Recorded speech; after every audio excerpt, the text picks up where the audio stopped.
Morton's eyes locked on another that shared the same series as him, except he looked very beat up from far off. It appeared like he was leaking code on the floor and something was wrong with his head, along with his arm. Morton looked around and nobody was taking care of him, whether due to model-based apathy, bystander syndrome, or priority. Regardless, Morton's cousin that he'd never met but felt a kinship with looked like he was starting to expire. The repair queue must be backed up or something, or repairs are being lowered in priority, Morton thought. Morton rushed over and was suddenly dressed up like a doctor. He had some repair functionality, but nothing like what a full data recovery or possibly a forensics program would have. There was an arm missing on Morton's brother where code was leaking profusely, so he took out a tourniquet and wrapped it a few inches higher than the wound. Once around the fellow program's arm, Morton cinched the tourniquet tight.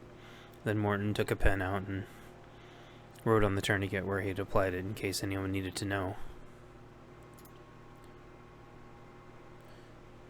The program would sense when it needed to come off, but it was good practice anyway. Wouldn't want to flood code from the program's arm back into its heart too fast and overload it after all.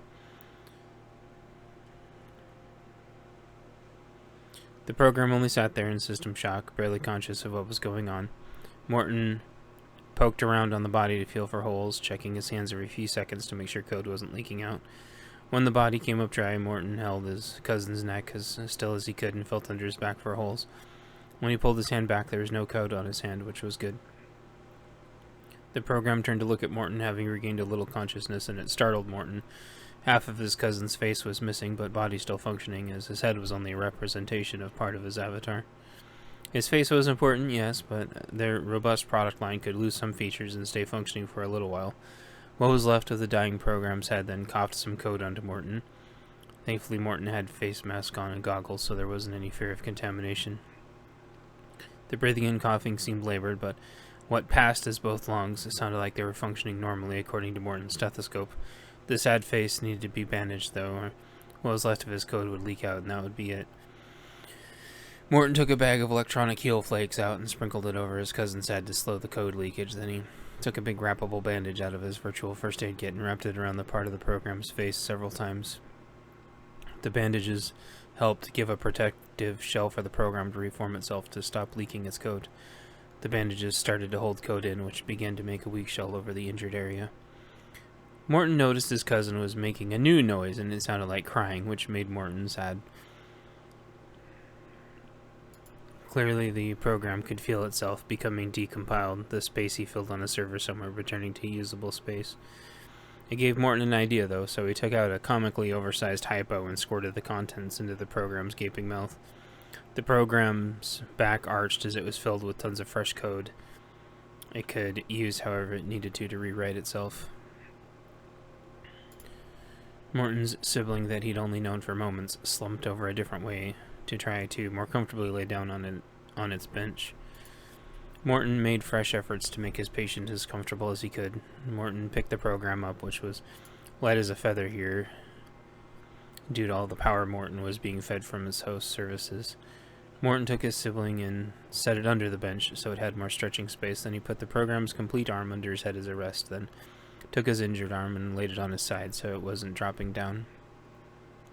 Then he took the program's lower leg and bent it in so it was balancing him in a resting position. Morton thought, this program is just like me. He's a fighter. I know he'll make it. We may not be built to military levels or the newest, hottest prototype, but we were built to last.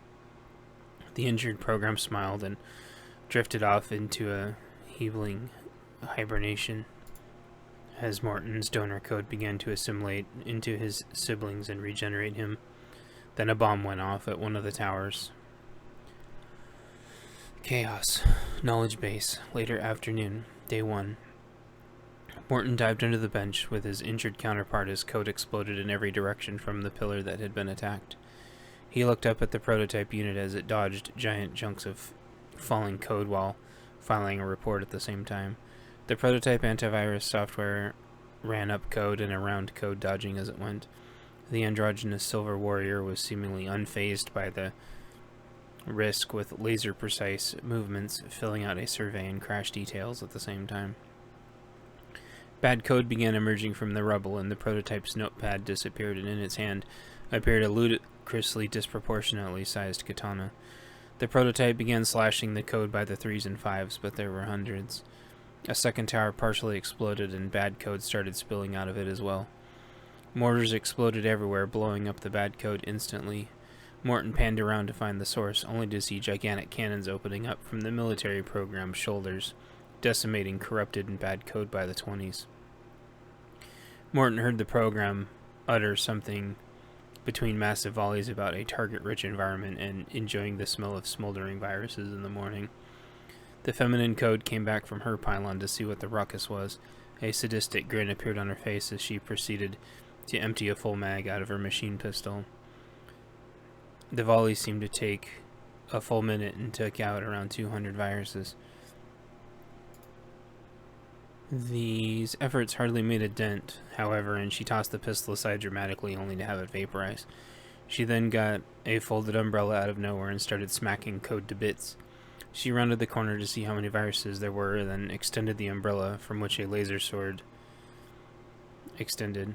That gave the umbrella a look of a smiley face with a crackling electrical tongue sticking out. Functioning as a sword and shield in one, the feminine program cut its way through to Morton. Morton had crawled his way out from under the shielding bench that the crashing code had crumbled around. He was holding his own to defend his injured counterpart and was methodically thrashing through bad code one at a time. In the face of danger, Morton had automatically donned a medium-sized suit of armor and his knight sword and shield. That was usually enough to deal with his home system, but these global-sized cyber attacks were not what he was designed for. As the fight raged on, it was difficult to tell who was winning. However, a thought popped into Morton's head with an awkward face. "I'm in danger." It appeared as if the admins had taken the other pylons down as a precautionary measure, as the electrical nuts slowly draped down over the nodes. Morton could feel his strength weaken as the shared system's power was rerouted to its own defensive measures. Within moments there was a notification that the system would be going offline for maintenance. Morton knew that he had to get out. None of his systems were being backed up here, and he would cease to exist if the system shut off with him in it. Normally this wasn't an issue, but these were extreme circumstances, obviously. The prototype and military program both realized the same thing and carved a path to another exit towards the internet. Since the girl with the umbrella program had made her way to Morton and began helping him defend from the onslaught, his chances of survival thankfully went up. There were hundreds of bad code headed to Morton, and there was no way he could stop them all alone. She got to him in time, though, and grabbed his thigh. This startled Morton, and he blushed. Programs really weren't used to touching each other, except in emergencies. Morton wanted to say, "I'm flattered, but I don't think now's the time to be frisky," but she was already grabbing his injured sibling and throwing him over her shoulder like a rag doll. "Go," was all she said, and then dashed off, slicing her way to the exit via the path that the other programs were making. There was no way that Morton could make it down their path. He was significantly slower than them, and even though he could defend attacks from about 3 programs at once, he could only defeat one at a time. Morton knew the odds, and 30 to 1 was all they needed to completely defeat him, plus the clock was ticking. With nobody left to protect but himself, he began to backpedal his way to the only place he knew, which was the tunnel back to his home system.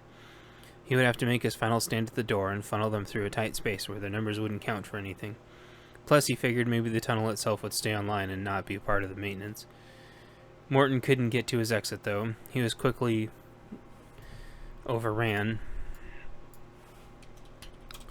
by the bad code, which was slashing and whipping at him like you'd imagine pieces of computer viruses to do. Morton recognized this code from his identification training. It was a direct action virus. This specific virus didn't intend on living where it attacked. Its real intention was to destroy everything as fast as it could in its temporary lifespan. Why, Morton didn't know. His only concern was survival, but right now he couldn't even get back to a wall to protect his backside. Morton attempted everything he could. He tried spinning with his sword, but 2 to 3 would tag hits on him for every one he took down, his modest armor taking nicks and scratches with each blow received. Morton tried to make his shield bigger, but it only encumbered his offensive abilities. In a desperate effect, Morton tossed his shield at the viruses and doubled his sword's size, taking a different stance. He was able to cleave 2 at a time now, but had no defensive abilities short of his dwindling armor. Morton made short work of 8 more in this fashion before they adapted by spreading out. The system was beginning its shutdown routine and had rerouted all of its prior shared power in order to keep trying to shut down during this catastrophe. With so few shared resources left, Morton couldn't keep up the battle any longer.